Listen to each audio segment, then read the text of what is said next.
live and live. Hey y'all, thank you all so much for being here. This is the second, episode of I Respectfully Disagree, which is designed to be an open and honest conversation about topics that directly or indirectly affect our community. Specifically, today's event is meant to demonstrate that disagreement and disrespect are not synonymous with and do not have to coexist. While we can't always control the experiences that inform our opinions, we can control how we lead with love and a genuine desire to listen and learn. I guarantee you that these brothers will disagree, but I can also guarantee that they will do so respectfully. Now I'm going to turn it over to our moderator, Lou Holder. Thank you so much, Dr. Jones, and thank you so much, everybody, for being here. A little backstory. Etan Thomas, I covered Etan Thomas as a Emmy Award-winning sportscaster for a long, long time. And when Etan started to get his platform, he would ask me about some things, and we would talk. And we found out that we disagreed on some things, me and the media and him as an athlete. And so we came up with this title after one of his shows, I Respectfully Disagree. And we wanted to show people that you can respectfully disagree with people and still have your voice. And so it has caught on. People all over the country now want us to duplicate what we started. We did one episode at Bowie State University, and now we have this one, and we are heading to a number of places around the country over the next couple of months. But this one's special because we have some brothers that are very, very opinionated. And again, like Dr. Jones said, we will disagree on some things, but we all do it in love, and there's a way to voice your opinion. And at the end of the day, respectfully disagree or agree with the other person. So the other people that I have, and again, I'll just rattle off my distinguished guests. I'm the moderator here. I'm the traffic cop for these brothers. Etan Thomas, an activist, writer, motivational speaker, and former NBA player. Red Grant, my fraternity brother, Kappa Alpha Psi Fraternity Incorporated. Yet throw up the yo for the new businessman, community activist, and one funny as bleep comedian. And then we have Rev Yearwood, educated Howard, educated UDC minister, community activist, and president of the Hip Hop Caucus. Gentlemen, thanks so much for joining what should be an hour of fun as we just throw out some topics. Again, we're not going to hit everything, but it's that kind of little taste. And again, we are showing people that you can respectfully disagree. So I'm about to throw out some topics. Somebody take it, and I will kind of moderate and make sure that we stay on the rails here. There's a bunch of topics, both nationally and locally here for the Washington, D.C. area that I want to hit on. But like I always do, I want people to hear a little bit what's on your mind. So Etan Thomas, I'm going to start with you. What's that one thing that's out there right now that's on your mind, that's bothering you, that is exciting you? That one thing before we get into our conversation. What's that one thing that you could say is on your mind? Ooh, well, it's a lot. I don't even know where to start. One thing for me. Okay, all right. Well, we're in the middle of a war right now, and it kind of came out the blue, and people are not, my kids are asking me, just I picked them up today, isn't there a way that they learn in civics class that you're supposed to go about war and rules of engagement and all these things that they're learning? And it's like, it doesn't seem like we're doing. So it bothers me that the example that we're setting for children is what it is right now. Mm-hmm. Okay. Rev, what's that one thing, that one topic out there? Could be sports, entertainment, politics, culture. What's that one thing out there that's on your mind right now? The key thing is Hollywood. I think, just with the consolidation of a lot of Hollywood coming together, what's that mean for Black Hollywood? What's that mean for our voices? What's that mean for us telling our stories? The words of Tony K. Bombara ring true. The role of the artist, the comedian, the athlete are to make the revolution irresistible. How are we going to do that if we don't have a platform? I mean, this is phenomenal, but this is why I think that this is a time for us to really see about make sure our voices are heard. Thanks, Rev. I appreciate it. Red, what's that one thing out there for you that is just on your mind? On your mind? I think is our inability to lift our heads up because of social media. Um, I think that we have been brainwashed to look down right now instead of looking up, and it bothers me because it's influencing our young people so much. And I do fall into that category of putting my head down a lot, but now I'm lifting it back up, and I'm seeing that it's so much more up than it is down. So that is really bothering me, and I'm trying to be an advocate to make sure our young people are actually looking up again.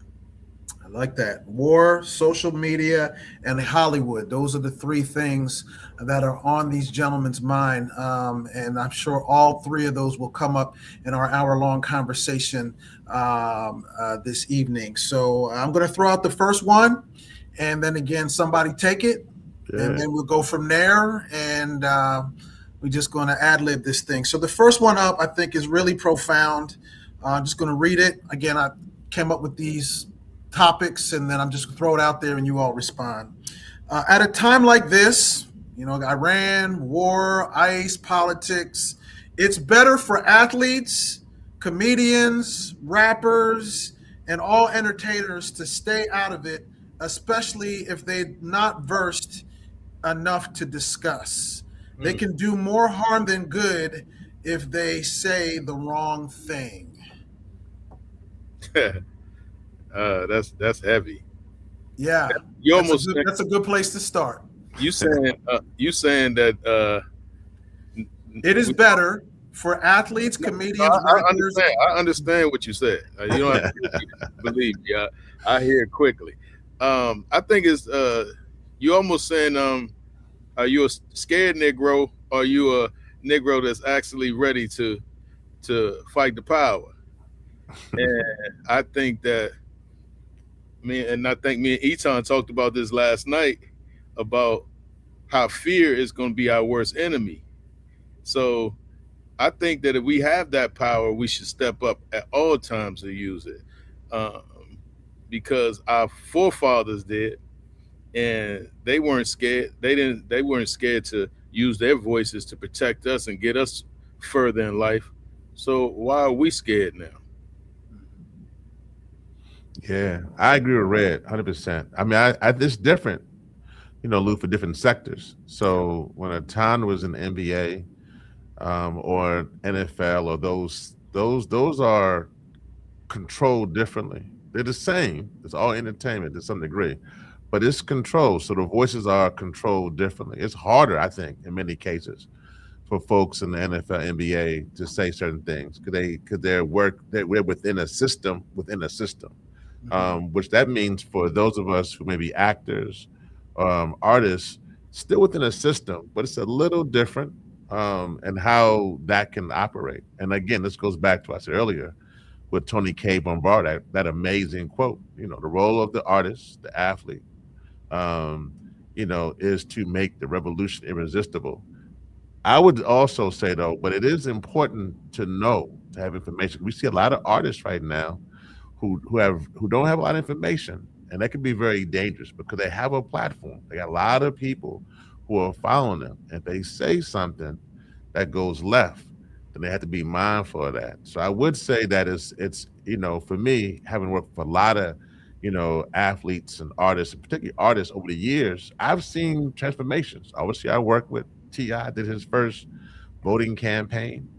Tom was there back in 2008, and you can see the transformation. I've also worked with Amber Rose, and you can see a transformation. You can see some artists go forward, some artists don't go forward. So I think but they have information on how to influence.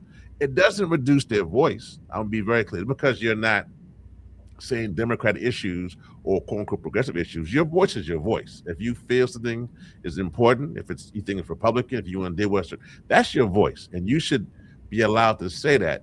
but I also think you need to be accountable to your community. Who is your community? Who are your people? Who's following you? Who's trusting you?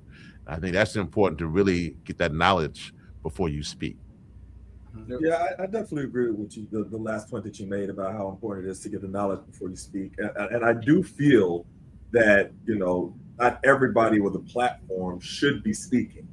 I do feel that because just because you have a big platform doesn't mean that you're fine-tuned in how you are able to present a topic. Because the fact that you do have this big platform, when you say something, people are going to listen. People are going to hear you. So if you don't know what you're talking about, literally, you're going to make us all look bad, because that's the way that it works. When a black athlete, a black rapper, a black comedian speaks for something, all of a sudden they're speaking for the whole community. That's just the way that it is, and not the way it should be. It should be that they're just speaking for themselves. But they end up speaking for the whole community. So if you don't know what you're talking about, it can do more harm than good. Well, I respectfully disagree in a way, right? Okay. So I want to say Snoop Dogg told me, I think it's more of training now. You feel me? Snoop told me one day, he was like, when I was running for office, he was like, you need media training, right? Before you start talking out here. So yeah, we do need to be talking, but like Doc says, some of us don't need to be, but we need training. We need to start understanding how to articulate our thoughts. We speak many different languages. One is hood, and some people don't understand those languages. So we need to be able to be versed in all languages. And I think that's sometimes is one of our biggest problems as entertainers. We don't understand how to really get our words across. Yeah, and that's powerful. Go ahead. No, that's powerful. Because I think Red is saying it's important, because I think a lot of times in this industry, people don't know this, and this is important for them to know. When you're in this industry, we go from the streets to the suites. Yes, we do. And there's a transition there. That's Lou as well. From a media standpoint, we know that. So how we're living in the streets and how we're communicating in the streets is vastly different. Particularly, get money, you're working around an industry, you have your own company, to the suites. And I think a lot of times people still want you to be in the streets. That might be your brand, it might be your field, and you want to communicate that way, but you can't, because now you're in these suites. And so I think that there's a dynamic there. And also, to your point of time, then there's courage needed, because then if you're representing those who are in the streets and they're looking to your voice, you can get comfortable in those suites. And that's why then you need a community. You need to be like, all right, well, I'm here, but for me, that might be, God placed me here for a reason. So I got to speak truth to power. I got to, regardless, I know I got here, but that's a hard leap. And then how do you communicate that in a way that doesn't have you on Front Street? And if you're not trained, you could be eaten up. And sometimes I actually will throw in there, I was like, sometimes the training can come from within. I mean, it's all about reading the room. I mean, if we're very versatile people, and sometimes it's a matter of how bad do you want to be versatile. Some people go on a platform, I'm just going to be me.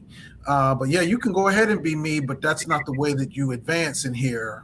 It's not about anybody selling out, but it's about reading the room and understanding the environment that you're in, and that. Sometimes that's the training from within. Sometimes there's formal training that you could have, where I got to where I am by formal training, but some of them is just the positions that we've been in. You kind of learn and you want to adapt, because being adaptable is actually better than just being in a silo, right?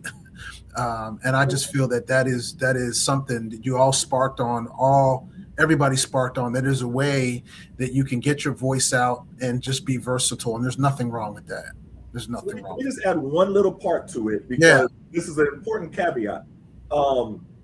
White people are allowed to be ignorant where we are not. So we have a president of the United States. What you mean by that? What you mean by that? I'll tell you. We have a president of the United States. We watched him during the debates. Did he sound intelligent in any debate? You can tell me. Did he sound intelligent? Did he sound learned? Did he sound any of those things in any of the debates? But it didn't matter. White people can be mediocre and still excel. In the trailer park community, he was super intelligent. the trailer park community thought he was. No. I'm not. Not that he was intelligent. He was saying things that appealed to them, because he said that the reason why you're in the situation you're in is those people over there. So his technique was very, very strategic. But I'm talking about his entire presentation, even going back to Hillary. You can not like Hillary for a million reasons, but if you watch the debates, which one sounded more intelligent?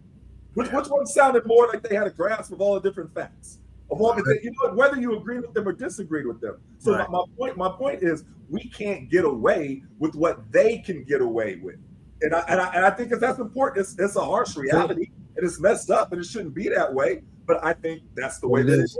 Yeah. Let me go on to the next one. Let me go on to the next one, because it kind of dovetails into this. Charles Barkley just stated, and I quote, "I'm not a Trump guy, but if I got invited to the White House, I'd go. I just wish y'all would stop falling for stupidity." I'm gonna let Tom take that. That's another NBA player. It's interesting, and I won't spend too much time on Barkley, but Barkley says things almost as if it has been mandated for him to say them. There's certain black people in very high positions in the media, right?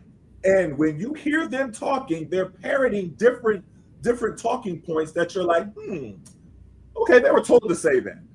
And that's really what I felt that way when I heard him talk about Kyrie Irving. I felt that way when I heard him talk about certain different police murders that happened where black people were killed. There's certain positions that he takes, and I think it's by design. I honestly do. I don't have any proof. I don't have anything like that, but I think that there are certain people that are told to take certain positions publicly. So that's what I feel about what Charles Barkley just said. Well, Charles Barkley is a natural troller too. I mean, he's been trolling before the word trolling was being used, and he's always gone against the grain. You got to understand, he grew up in Alabama, and played at Auburn. And he's been around a lot of people of different races, but mostly, I think, white a lot. And he's been able to navigate through those situations by saying things that they want to hear. And I think when he gets on TV, he says what they want to hear, because no way in hell that we really think that when we're protesting a situation, we're gonna show up at the White House. It just don't work like that. If you're mad about a certain thing, I'm not gonna come to your house, Etan, if I feel like me and you don't agree. Right. I don't give a damn if you say, well, I'm the coach of the recreation center and all these kids won. I'm not coming over there. Right. And he has his opinion. I mean, maybe he feels like people should show up. Maybe he feels like people shouldn't take a knee either. Well, I think that leads into what I said earlier about how the NBA, NFL are a little different, because they punish their trailblazers. Obviously, they punish Colin Kaepernick. NBA punished Craig Hodges. I can go down the list of all those. To some degree, they punished Etan Thomas. And so we can go down that how they do it, and that's for a variety of for a clear reason, because they don't want their brand to lose its luster, whatever that luster may be. And I think that when you hear of those, and I mean, I want to what Charles is talking about, and I'll get to it from a different angle actually, because I don't, I'll say it from this angle. I actually, and at a time, I don't know anybody else, but we both have kids who are, great athletes. My kid actually is a pro hockey player. He actually plays overseas right now. So he's a brother, plays ice hockey, 6'4", 230, out there playing pro ice hockey. Now he's overseas in Estonia and over across the pond. That's where he's at most of the time. But the thing, though, is that we've talked about that. During the time when Colin was taking a knee, he was the only brother playing ice hockey. And we had a long conversation about what would you do? And to have, to your point, to your point, Red and Lou and Atan, to have situational awareness. What's that mean for you to do that? Like, how can you do that and be safe? Because this is at the time, the height, and we had that conversation, but also with a conversation about what it means to be a Black man, and in the spirit of your ancestors and legacy. And there's some things that you can, you have to make a decision that when this career, when ice hockey, we're no longer pro ice hockey, when that career is over, will you be able to look at your children in the eye? And so to just say this, to show up at the White House, knowing all the things being done to your community through ICE, through other elements, it's a hard pill. And I think that you have to just be in a way where you can miss certain things and not show up, and maybe not give the excuse they want. Maybe not be like, I'm not coming because I don't like Trump, but maybe like, I got to go for, I'll get some new glasses or something. I don't know, but you got to figure out a way. So you ain't, you dipping out. But I think that's important, that we got to train our kids. But it is also, we also as a community, when athletes, when artists, when comedians, when producers, we do stuff, our community has to also have our back. They can't let us be hanging, because the next day we'll go out and say something and they be, oh man, that was wonderful, man, positive people. And then we out there on Front Street.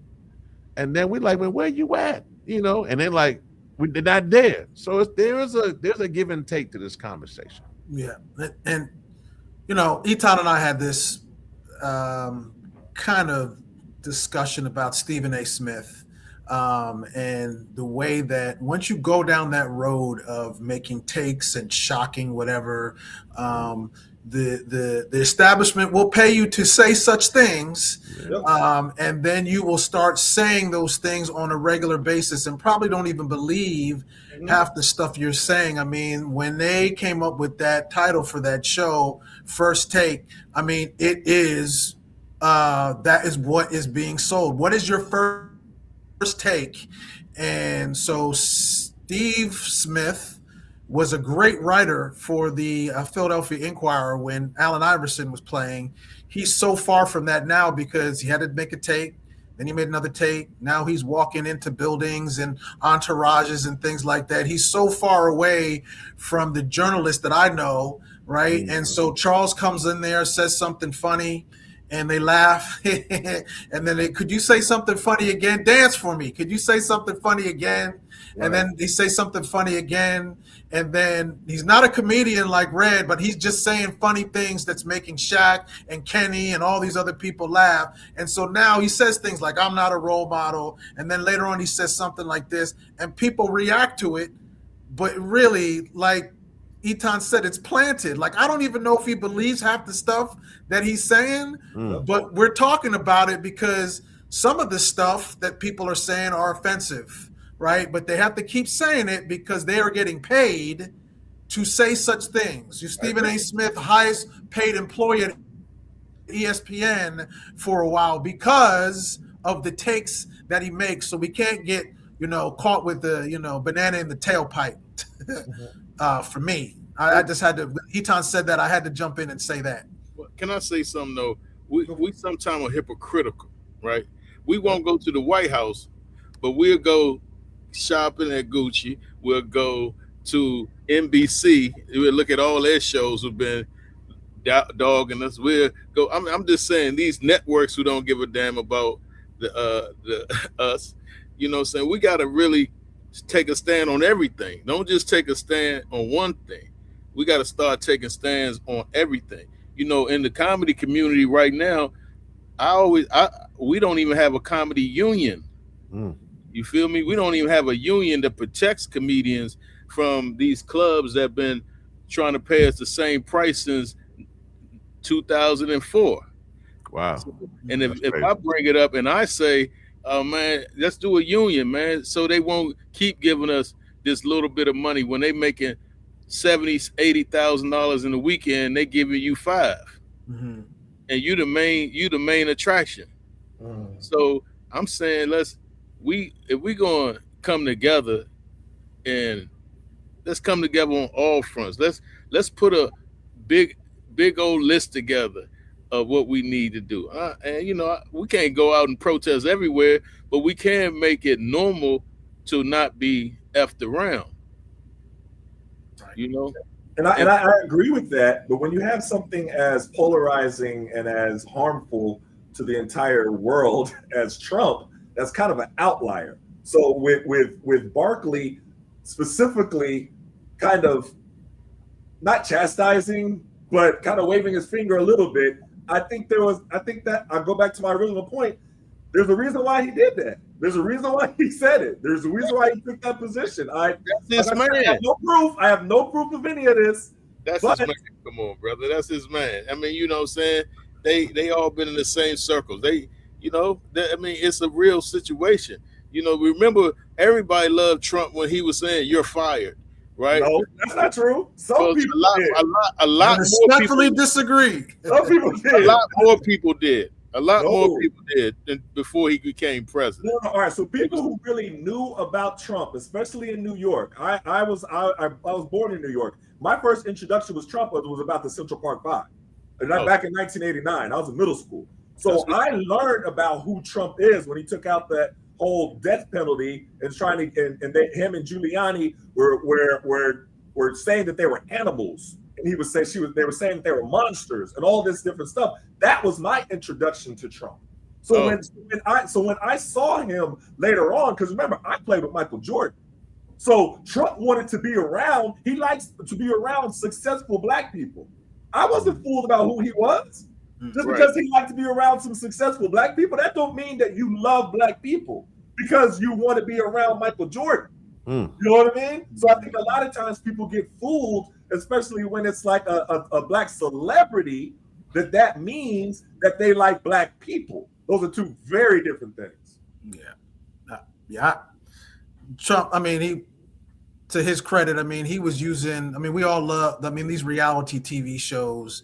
He was just basically putting that out there as a fleece to see if America would like all the drama and everything like that. And they did. The Omarosa, all that stuff. Like, people were eating that up. As far as having an opinion that was not political. He was not a politician, but he was having this thing. I mean, he was a television. He was trying to find out what this was. And again, it wasn't the best political candidate. It was the best candidate that people were, and they didn't want to hear any more political thing. They wanted to hear something different. And as he treated it for the first part of his first term, his whole White House was, The Apprentice. You're fired. You're fired. Like, everybody was. And he likes that. He likes that. So he used television to his advantage. I'll be read with that. Like, that was not a mistake. He planted all of that, right? That was planted for me. Well, I just don't agree with war, period, right? So I'm a dude that don't agree with war, period. I try to be that individual that we can say, I know it's a diplomacy or diplomatic way to solve all situations. And, killing innocent people, and even if you're targeting people that or that you're mad at, it's still innocent people getting hurt in this situation. And it's around the world. This has been going on since Vietnam. This has been going on since, before we even were born. And, when are we going to wake up to see that it's bigger than the war? It's bigger. They trying to hide some real situations out here.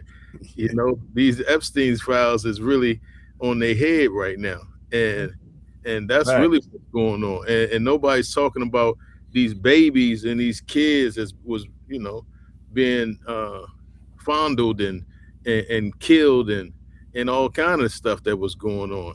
So I just when I talk about him, I just be like, man, it ain't just him.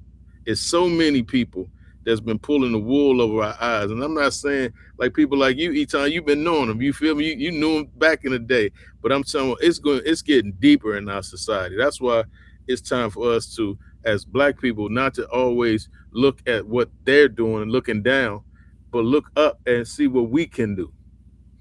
That's a fact. Anything else, Rev? I'm gonna move on to the next one. No, that's a fact. Okay. I mean, everything is being said is real. I just would add that, I think that one thing that Red is saying is very important in this process is that in this moment, while Trump is a disaster on many levels, the thing is that in this moment, that how are we still looking up for our community? What are we going to be in the same spot after, or because we got Trump twice for a reason, and a lot of us, and so there's a lot of things I think that in this moment, what can we do, and what can we do to help protect our community? I mean, there's a lot of things happening that's being rolled back. Obviously, clean air, clean water is being rolled back. So what can we do to make sure that people can get clean air and clean water? We got things. I mean, I just saw a report the other day, which was crazy, that because of the rollbacks on petrochemicals, that we now are consuming a credit card size worth of plastic in our body every single week through plastic microfibers, meaning that that's hardening the arteries, making us sick. I mean, those things, because we're not even regulating that no more. That's on top of the wars, on top of the brutality. So it's so what can we do now? And our children, Tourette is also saying, our children are seeing this. So they get normalized to hate. They get normalized to racism. They get normalized to this kind of bullying tactic. So what can we do now so that we can make sure our children can have a better future than what we're seeing right now? But I think that our children are seeing that you have to stand up to bullies. I mean, Facts. that's when speaking with, I love speaking with young people. You know what I mean, and going to high schools and going to colleges and middle schools and having those talks, and the feedback that I'm getting from them. I'll shout out to my middle school in Tulsa, Oklahoma, Carver Middle School. I went and spoke with them, and they had a big anti-ICE walkout, and they invited me to come back the next day. And so I'm talking to them, I'm like, so what is y'all reason for doing this? Because they were like, because this is wrong. Like, what we're seeing is wrong. We can't just act like it's okay. We can't just go along with it. And I was so impressed by them because they have that fearlessness to say, we might get in trouble. We might get suspended. Like, and I think 2 weeks prior to that, another county had suspended like a whole lot of students for doing a walkout. They were unfazed by it. You know what I mean? They were like, this is wrong. And we're going to stand up and say it's wrong. And I just, when I see young people doing that, I'm like, it feels like hopeful. Do you know what I mean? With all this terribleness going on, all this badness going on, you have a younger generation that is not afraid to say this is wrong. Not worrying about no Republican, Democrat, or liberal, conservative, or anything like that. Just right and wrong. And that's a lot of times I feel that we can learn from young people because we get into conversations and we compartmentalize it. Well, this Republican said this, and then this, they're like, no, we ain't even talking about none of that. You know what I mean? ICE shot this lady in the face. That's it. That's wrong. You know what I mean? Like it's something that we have to be able to. When a lot of adults are afraid to stand up for what is right, we have to look at our young people and see how they're not afraid right now. And it's always the younger generation. Back when you talk about Vietnam, back you talk about back, it's always the younger generation. SNCC, that's why Dr. King was supporting them. He was like, no, these young people, this is where it's at. And the other old Baptist preacher was like, well, no, they need to fall in line with us. And he was like, no, we need to support them. That's the reason why he was doing it, because it's the youth are the ones that are going to take over. The youth are the ones that are going to replace all the old heads. And that's where we got to gain our inspiration from. Can I add something to that? I think what you're saying is very, very important. Why we got to gain from our young people. One, I think they're different. I want to make sure as people understand. Our parents were very revolutionary. And we talk about that all the time. Malcolm and Dr. Dorothy Height, and we go down the list. But was not very different. But this generation here, they are not just being revolutionary, but to your point in time, they're being solutionary.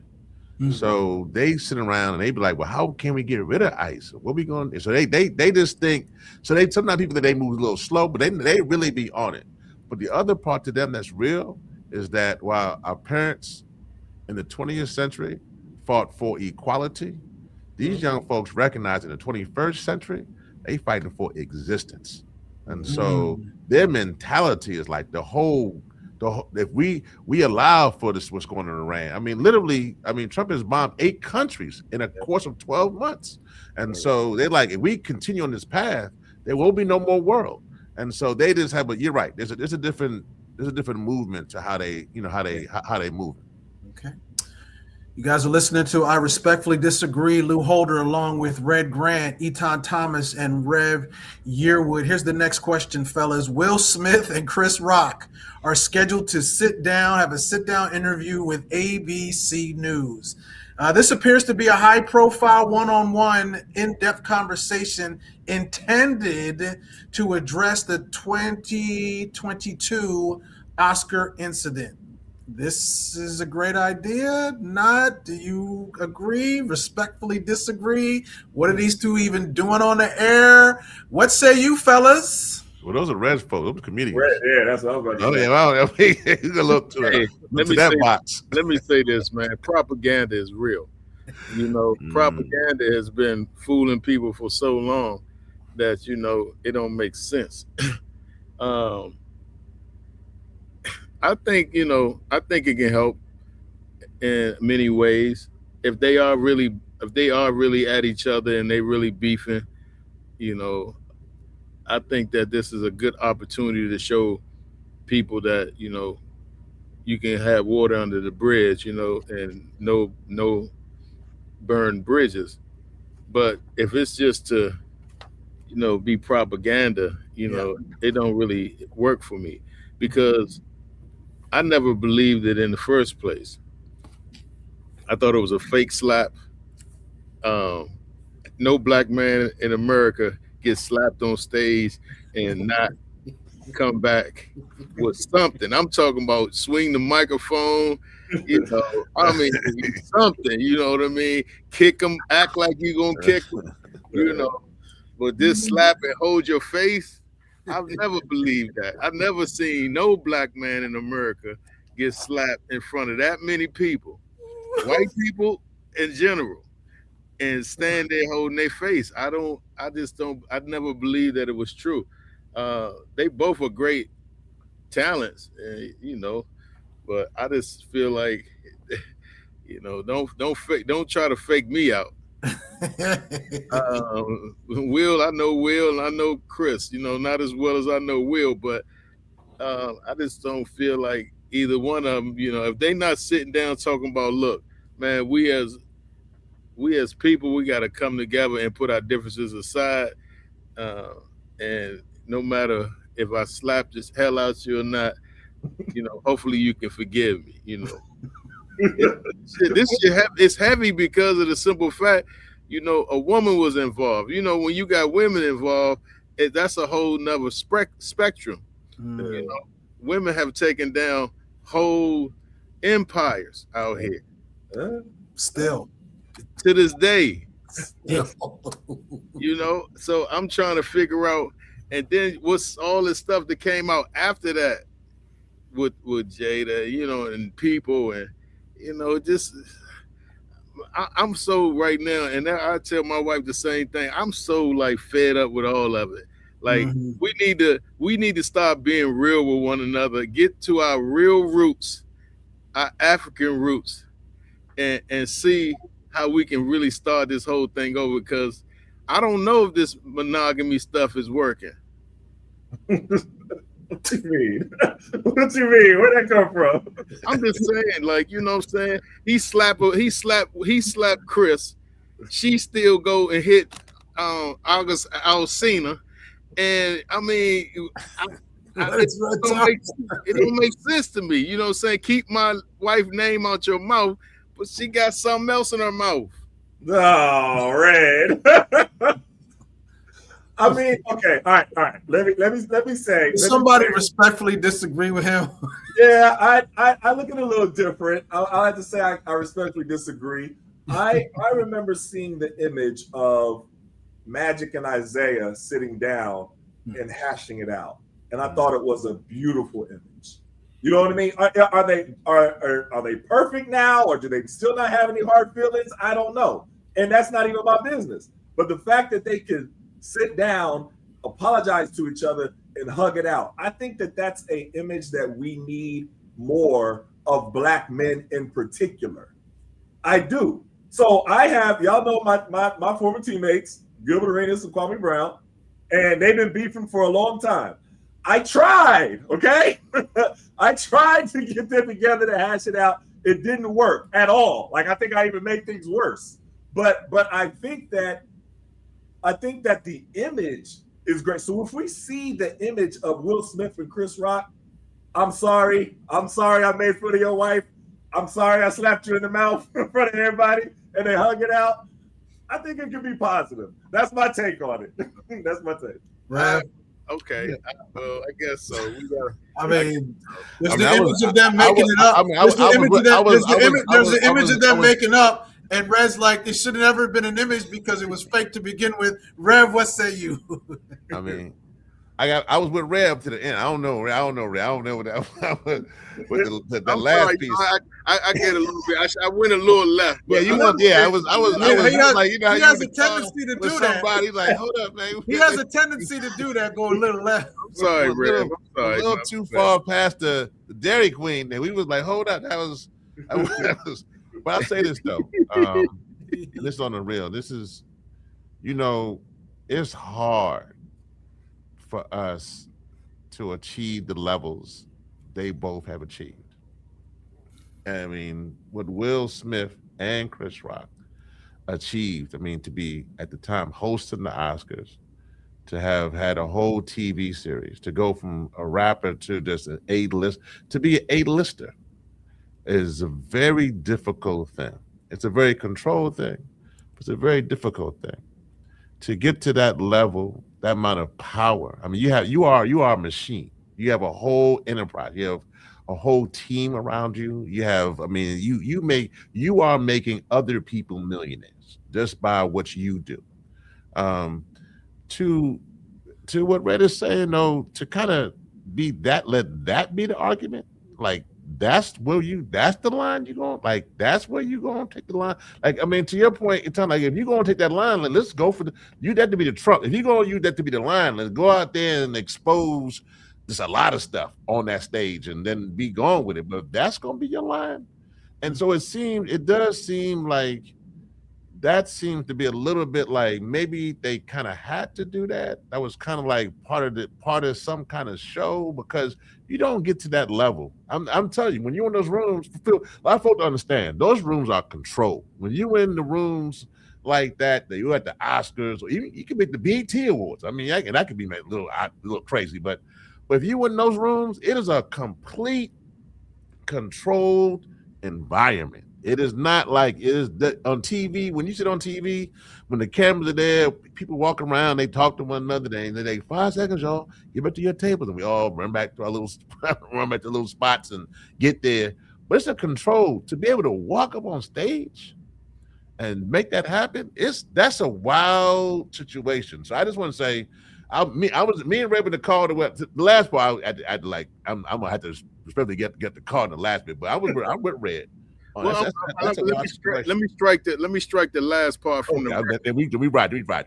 So let me strike the last part from the record. But I do want to say, if he would have walked on stage and slapped Brad Pitt, let's just facts. Yeah, go there. Yeah, that's a good one. Yeah, and if he just slapped Brad Pitt in the face, right, and Brad would have been standing up there with his hand held, you don't think they would have came to Will in his seat with the security, police? I'm sure. Yeah. And everybody else, I'm sure, escorted him out, but they allow him to smack another black man on TV and then and get his award. And get his award. That's right. Get his award. And hold on. And poor Questlove, that was the award he was supposed to be getting at the time, and nobody remembers the brilliance of Questlove because all they remember is the slap. The slap. No. But I will. But let me say this though to Reverend Yearwood, because there's one part you said that I have to respectfully disagree with. You said that they've achieved so much, but they let that be the catapult for everything. And I've heard people say that same thing with T.I. and 50 Cent, and I think that there is something where if you don't tolerate disrespect of your wife, even if your wife is raggedy, not saying nobody is raggedy specifically here, but I'm saying even if your wife is raggedy, you're not going to clown my wife. Like, you're not going to disrespect her. I can say that she's this, and this, but you're not going to do it. I feel you. I feel you. I feel you on that. That's like, you know, testing my manhood. So I would almost like, if somebody like T.I., I would look at him funny if he didn't say nothing back to 50 Cent. After that, you know what I'm saying? That's your wife. Yeah, well, I agree. Yeah. I'm not saying Will Smith should have slapped him, but I mean, that's his wife. And whatever you want to call her, whatever she is, that's that man's wife. So, all right. Well, I guess it's cool for them to sit down, man. I guess I ain't gonna hate on the sit down, but I do want something to come out of the sit down.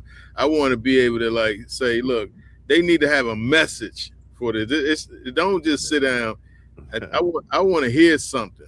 You know, I want to hear something that's going to be positive for the future of our community, whether it be the entertainment community, whether it be our natural community, or us as African Americans. You know, I just the sitting down I really don't give a dang on if they sit down. It don't even really mean nothing if it ain't nothing coming out of it. Mm-hmm. I'm with you. Listen, I'm with that all way. They come together. Listen, radical. Come together, meet, and then come out there and say, we doing a voting campaign together called slap the vote.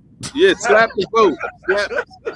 Slap a vote out your household. Or yeah, we gonna. That's hilarious. Keep my vote in the box. Yeah.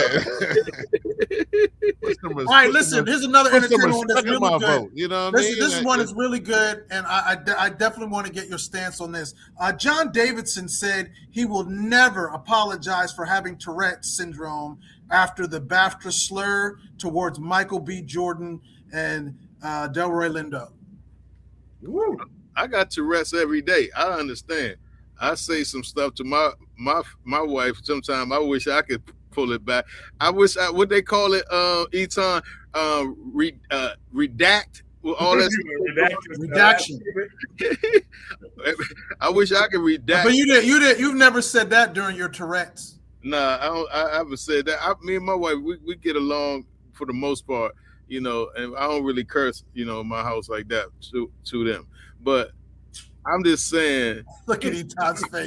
Etan's face says, "I respectfully disagree." I just, you know, my curse words is a little different. When I'm more tell off. I don't curse out. I tell off. Because I don't know what that means, though, Red. But go ahead. They sometimes put you in the corner and want to grab your joints off and just like say, "Hey, you ain't a man." Sometimes, so you gotta grab them and be a man sometimes. So I just got to be a man sometimes. But I would say I think he really knew what he was saying. I don't just think that you just saying the word nigga, just saying it. I don't think that's just happening. No. That was never a part of his Tourette's. They did a whole what is it called? They did a whole research on Tourette's, and they said that word is hardly ever used in the Tourette syndrome. So I'm trying to figure out, he ain't did that his whole Tourette-ness. His whole Tourette-ness. But that night, he just felt good about it. Yeah. He's not apologizing for it. Yeah. So he should. Yeah. Huh? My question, do you think he should apologize? Do you agree, respectfully disagree that he shouldn't apologize because of the Tourette's? Of course he should apologize. It's not apologizing for Tourette's. It's apologizing for saying something that was offensive to somebody. It's not. Nobody asked him to apologize for Tourette's. You just gotta switch it around on everybody. So my question is, I have two questions. If that word isn't a part of his vocabulary, would it come out in one of his Tourette's episodes? That's my first question. My second question is, if there weren't two black actors on stage, would that word have come out if there were two white actors as part of his Tourette's episode? So, I mean, Nobody's asking you to apologize for Tourette's. That's not even. Nobody said that. You know what I mean? If you offend somebody, you should have the level of respect to apologize and But he's not going to. and what you said was offensive, He's even not if going it wasn't intentional. I'm Because gonna you're the one that said it. In Well, the person. so going back to what we're saying, if it was never part of his Tourette-ness, right? This also can fall into a what can you say, trying to get clicks and what have you, because if it's never been part of whatever and he's saying it and we're still talking about it, I mean, this might be a Charles Barkley, Stephen A. Smith, whatever. And people will say this stuff and hide behind whatever, but yet still it's the same concept. Well, Deion Coles did this the other night. I don't know if it was the NAACP awards he was hosting or he was on, and he mentioned like if you are white with Tourette's, read the room, right? Oh yeah, he was praying for people. He was praying for people. He prayed for Cardi. He prayed for somebody's backside. Yes, he did. Yeah, he right? did. And then he prayed for all white people that have Tourette's. Please read the room. Read the room. So do you think he would have did that in the room of all of us? No, it wouldn't have happened. He would have thought about it. He'd have fought that Tourette's. He'd have fought that word to the end. So yeah. I think it was on his heart. I think he used the Tourette situation as the situation, and he do owe us an apology. He do owe people an apology, at least them two, because I agree. I mean, I'll say this. I'll say a couple of things to that though. Let me say one thing because I have an affinity, and I think just to add this layer to it, I have an affinity for special needs people. I love them. I love them so much, and I think they are God's gift, to be honest, to help us to see the world differently.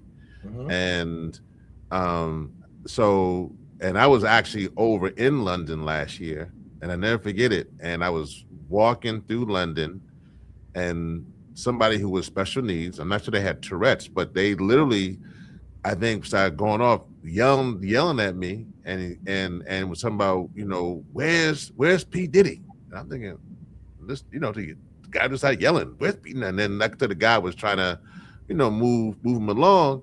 And then, I think he might have said the N-word before he got left. They moved out the way. I wasn't sure, but it was clear that, I was thinking, my mom was like, I'm in London.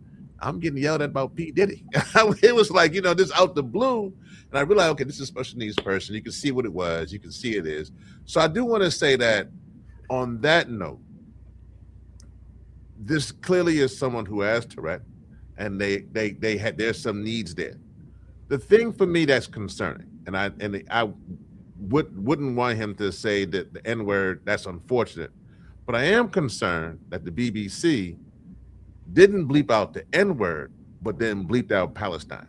Right. And so they had time to then to do that. And that's on the machine, not on the word. Because the word, the live audience, people in the audience can hear a lot of stuff. But with people here at home, they heard that as well. Right. And they didn't bleep it out. And they bleeped out Palestine.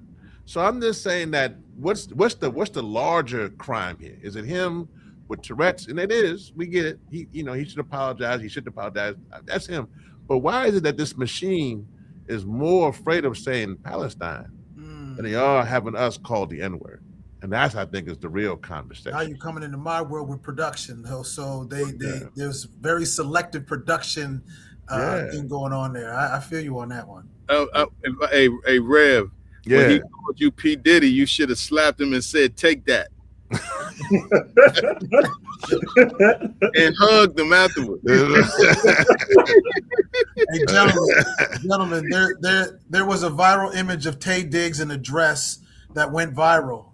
Dave Chappelle once took strong issue with this and said he refused to allow them to put him in a dress in what he viewed was an intentional attempt to degrade and emasculate the black man. Do you agree or disagree with Dave Chappelle's analysis? Oh, I agree. I agree totally. When I was 22 years old, I did a movie called a leprechaun in the hood. It was not in the script for nobody to have a dress on, right? And then they put it in the script for my partner, A.T. Montgomery, to put a dress on. I get on set, and they done rewrote the whole script for me to now make it funny to have a dress on, to lure the leprechaun in, right? That's what they thing was. I told them I wasn't gonna put the dress on, right? I go home for 3 days. My agent called, they begged me for 3 days. It's funny, Red, is woo, woo, woo.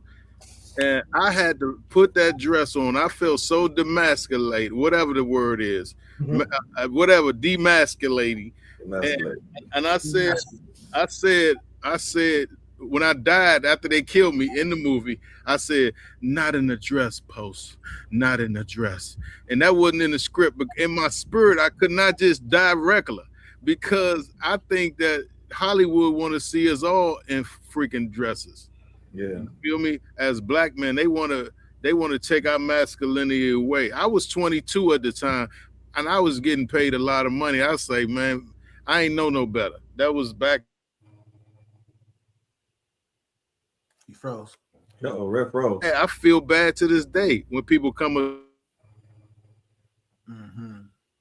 No, he's freezing. Yeah, Etan, go ahead and take it from there. Yeah. I mean, I have a lot of respect for Dave Chappelle. Me too. And the stance that he took with that, because he said, you know, he came under a lot of scrutiny. I mean, now people seem to have forgotten kind of what happened before. I mean, they called Dave Chappelle crazy.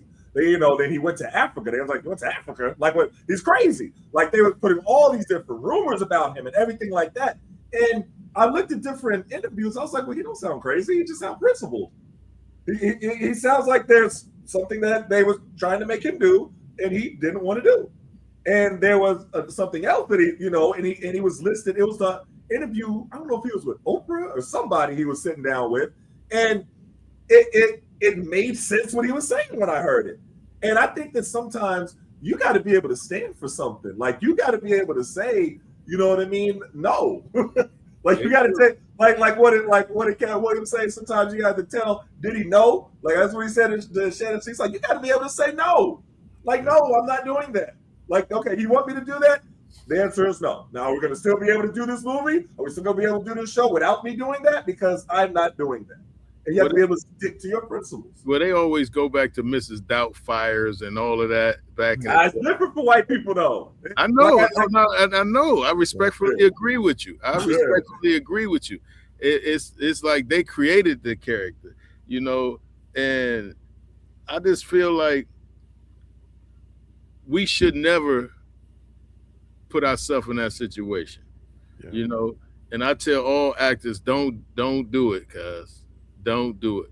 You'll feel bad for the rest of your career about it. Now, if you just like the way it dresses, that's cool. I mean, you know, some people do like to wear dresses. But if you one of them ones that you don't, nah. And two, I think because he took that stand, he saved a lot of actors. Yeah. Him and Cat Williams, you know what I'm saying, saved a lot of actors. Saved a lot of black actors.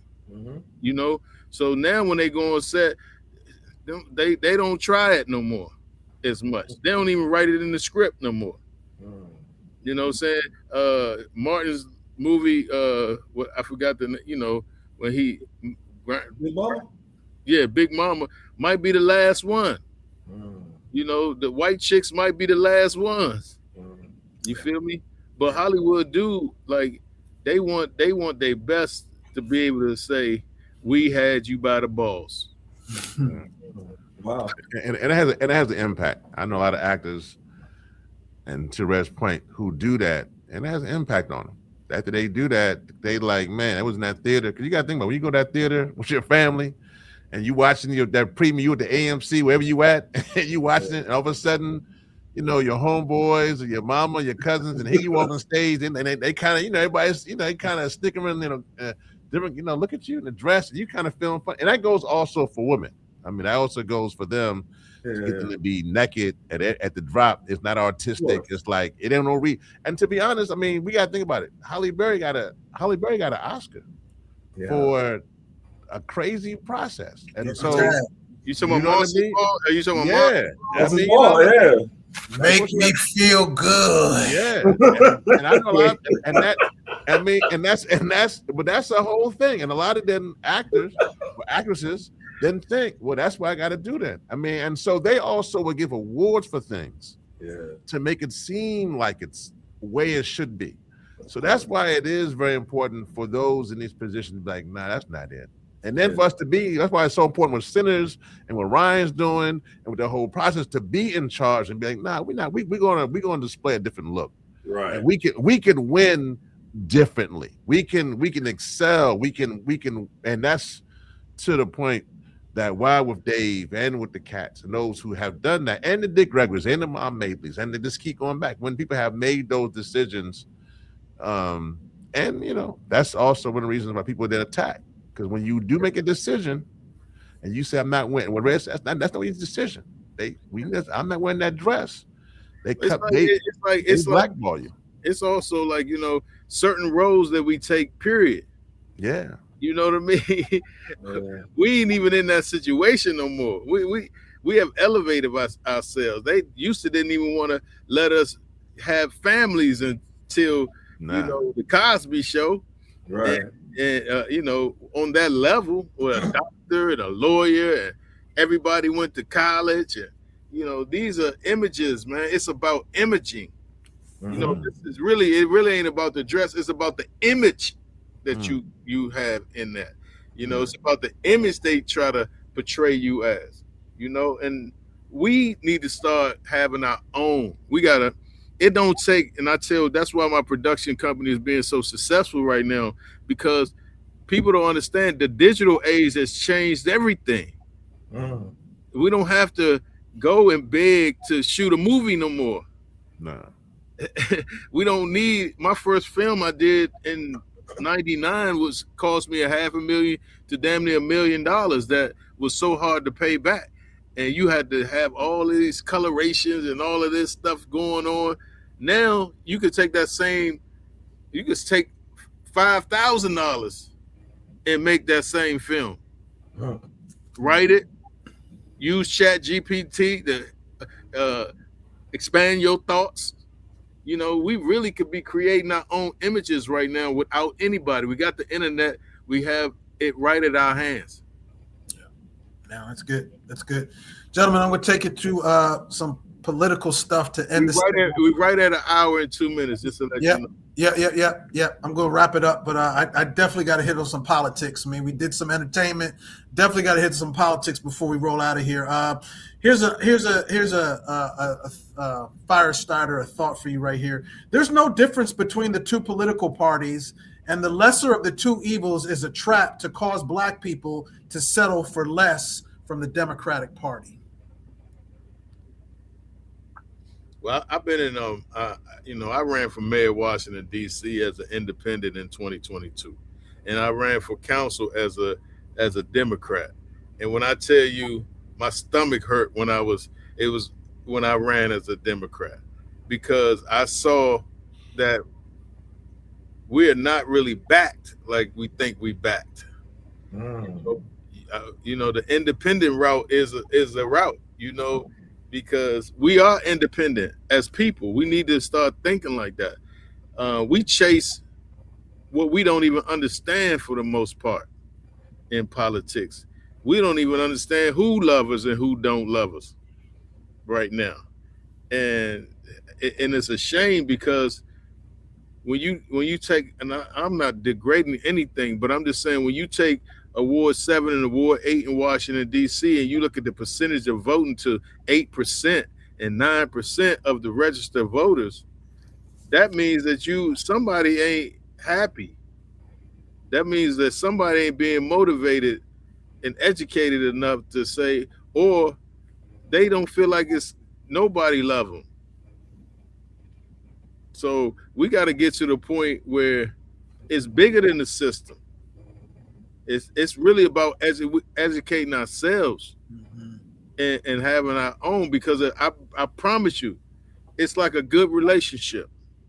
If somebody walk away from that relationship that is needed, believe me, that other person is gonna follow. And we've been in a relationship that's been abusive for a long time in politics, and neither side has really given us anything. Mm. They dangled a carrot in front of us.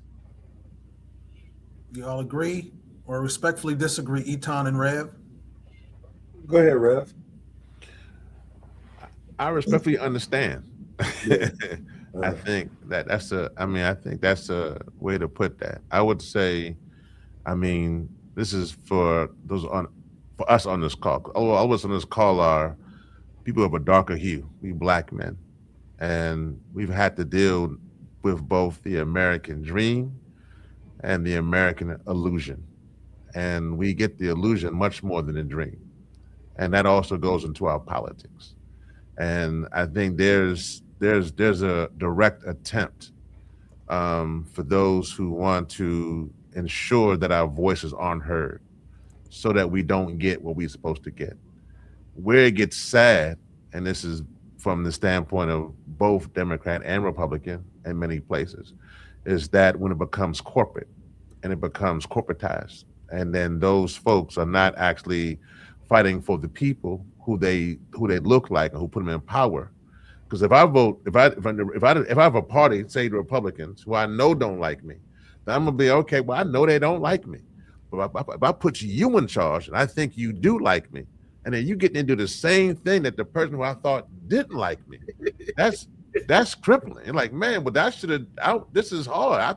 I thought, and that's why people in DC, that's why we love Marion Barry, because we felt that allegiance there, because we felt like, man, he was at least he was going to do what he was going to do on all levels. He was going to do from the crack to the other pieces, but he was still going to have us in the conversation.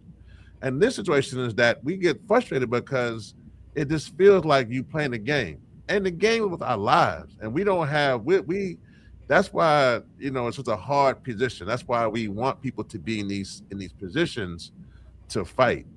With that being said, in the era that we're in now, we are in era of Trump, and Trump is something that's very, very different, and is something that it is literally fighting our communities. They are creating documents. They are creating Project 2025 and other documents to annihilate our future and our future for our kids.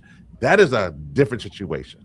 And so then we have to then align ourselves. But I do think political education, which was so important for the past from the Black Panther Party, obviously the group that I work with, Hip Hop Caucus. I mean, we do that all the time. And I would just say, if folks want to get down with political education, respect my vote, check out Hip Hop Caucus so we can get down. But this is a real serious time that we're dealing with politically. Mm-hmm. And I 100% agree with you, Reverend Yearwood. So that Reverend said, as far as the voter turnout in the 7th Ward and 8th Ward, and I think there's a reason for that, though. I mean, right now, when you talk to people in DC, they're frustrated with the direction of our leadership. And talking about Mayor Bowser, just collectively. I mean, you talk to white progressives, you talk to Black people in the street, you talk about to the young people. There's a collective feeling that she capitulated to everything that Trump wanted. There's that feeling. And you hear the people try to break down, well, you got to understand statehood, you got to understand the national. People don't want to hear all that. Like, okay, that's fine. But we're looking at we're looking at what we're seeing with our eyes, and you can't tell us that the reason why this happened is because this and this and this, as if that makes it okay. Mm-hmm. So one of the things that the Democrats are doing a lot of times is like Reverend Yearwood said, yeah, we're seeing this from the Republicans, and then the Democrats are telling us, well, we kind of had to do this, and it was kind of out of our hands, but it's the same thing that the Republicans were doing. Well, that don't make it no better. Right. You know what I mean? Just because you explained it a little differently. I mean, you have young people, an entire young group that was like, okay, what's going on with this genocide is wrong. We cannot, keep supporting this. And you had Trump out there saying, well, we want, Netanyahu to finish the job, and we want him to do everything. So he's saying that. But then you had Biden over here saying, well, they should be a little more careful with how they're, so they can try to avoid civilians and everything like that. But here's another check. You know what I mean? So it's like, well, that's the same thing. Like, you're just doing it a little bit different ways. And so I understand young people when they are frustrated with the system. I understand groups of people who are like, well, we're not interested in either one of them. I understand it. But then, like Reverend Yearwood said, there's a special case right now with Trump. And it's like a special evil. You know what I mean? A special level of destruction. So it's a hard position that we're in. So even talking about DC in particular, the direction that the new leadership is going to go into, they have to be able to energize the groups that have so much doubt. And I don't know how they're going to do it, but they're going to have to in order to get more involvement, more buy-in, more believing. Because right now, people don't believe. That's not true. So Brett Devnam 480 said, Republicans fight culture wars, Democrats try to rationalize. At the end of the day, the white billionaire at the top is pulling the strings. They coming from the comments. It's true. Is that true? Do any of y'all disagree with that? I respectfully agree. I respectfully agree. 100% true. 100% true. Now we're in very tumultuous times, both locally but I think again these conversations are so therapeutic for people that have been blowing up my texts and everything, saying this is great, keep it going, and I think that we're onto something here. Rev Yearwood, minister, community activist, thank you so much. Etan Thomas, my man. 100 grand athlete, community activist, and Red, yo to the noops, comedian, community activist. You guys have just brought the heat. And again, this was me and Etan's dream, to have conversations like this. And got comments. Where are the women? They're coming. They're coming. Where the white people? Where the white people at? They coming too. But this is just the conversation that we wanted, kind of like a PTI for Black people, so we can respectfully disagree. And I just feel that we're taking this on the road. Our next one is going to be April 14th at Morgan State University. So all my Morgan State people, stand up, show up. We're going to be there. We're going to be in Atlanta this summer for NABJ. We're going to be there. We have stops scheduled for Howard University, Texas Southern, Maryland, Penn State. Everybody's leading out to us because they understand that this is something they ain't never seen before, right? People that can get together and respectfully disagree and have conversations. So, gentlemen, I want to thank you so much for the time, for the sound bites that are going to come out, because I know some are going to be pulled right from this hour-long conversation. One being Touretteness, I know. Red, I thank you so much, man. You bring so much color to everything, and I just thank you all so much. So for everybody watching, thanks so much for the gathering spot that was going to host us. We'll be back. Etan's going to be posting all of us on our social media platforms. Make sure you follow us to see what we're doing next. Everybody's doing great things in the community. And again, my favorite quote outside of the Bible is from the late, great Jackie Robinson that says, a life is not important except on the impact that it has on other lives. And these three gentlemen right here are doing just that, making impact on other people's lives. So thanks so much for watching. I respectfully disagree. Have a great evening, and we'll see you next time. See you guys. Peace.